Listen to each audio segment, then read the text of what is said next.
So this is just what you want first thing in the morning at Nurburgring when you're going out with the GT3 RS. It rained. Hopefully that sun on the mountains over there is going to come over here, dry up this track before we get on it with a 520 horsepower rear-wheel drive 911 GT3 RS, which means hopefully we will survive.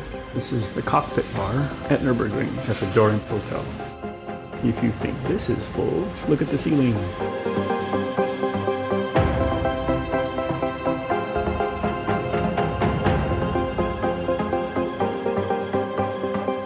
And the rain is getting stronger here at Nurburgring. Let's hope this part gets better.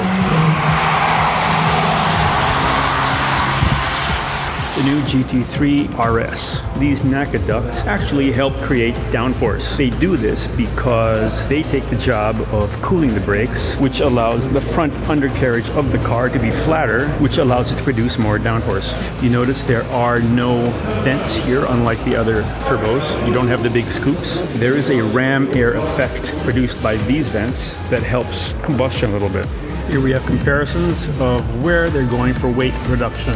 These are the shifters, the arms. Here are some of the parts that are used to make this thing just that much more insanely fast.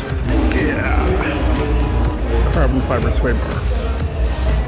This is what makes that special. Remember the video when we showed you how to get out of a Lamborghini Aventador smoothly using your elbow? The best way to open a Lamborghini Aventador S? Use your elbow. Well, in the GT3 RS 911, you have cloth instead of door handles. If you pull it this way, it doesn't work. Reach over with your right hand, pull it out that way because it releases through there. GT3 RS. This is called Lizard Green. Welcome to the international press launch of the new 911 GT3 RS. I just got the latest weather information. It should dry up. What a beautiful day in Germany on the Nürburgring Grand Prix track. I am here completely by myself.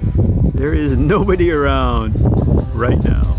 And yet here you'd have cars screaming off this straight, either hanging right here or hanging left over there. It is amazing how pretty racetracks can be when people aren't screaming through them. They are, however, even prettier when people are screaming through them. We are going out in general with one instructor and one driver.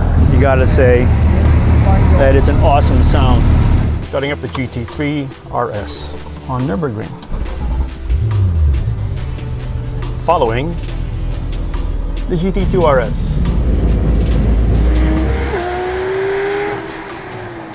Just came off the GT3 RS drive. We did not drive that car, we drove the yellow car. It is a surprisingly precise vehicle. Let's talk a little bit about the GT3 RS.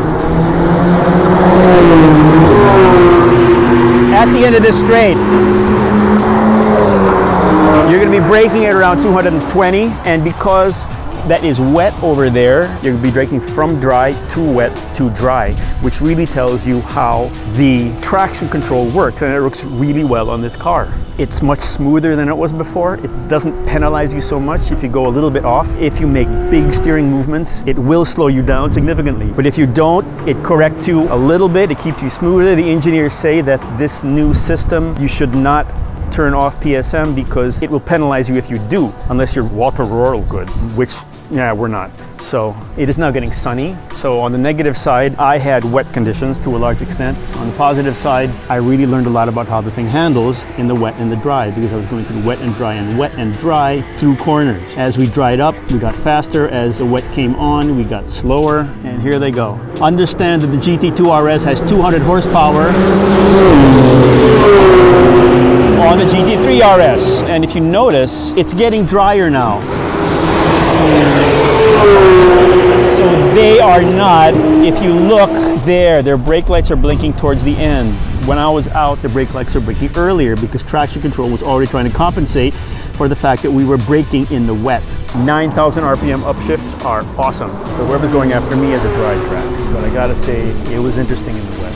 funny. Every time I'm in a Porsche that's really insane, in the wet, I learn a lot more than I ever would have. Anyway, so now we are in front of the GT3 RS collection, from the first one till the most recent. The most recent, of course, is what we just put on the track. You can see how they're similar. If you remember what we talked about with the GT2 RS, you have similar issues in terms of how you go from road to track.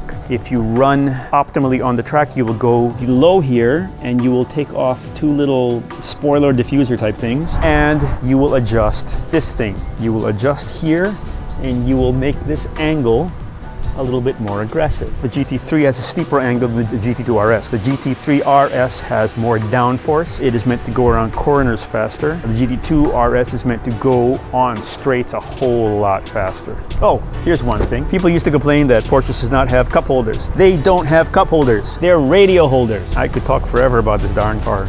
Oh, just so you know, every time you see these cars and they have S-Go, that's because that is the plate for Porsche test cars. So all the S-Go cars, I mean, they belong to Porsche, in particular for their test fleet.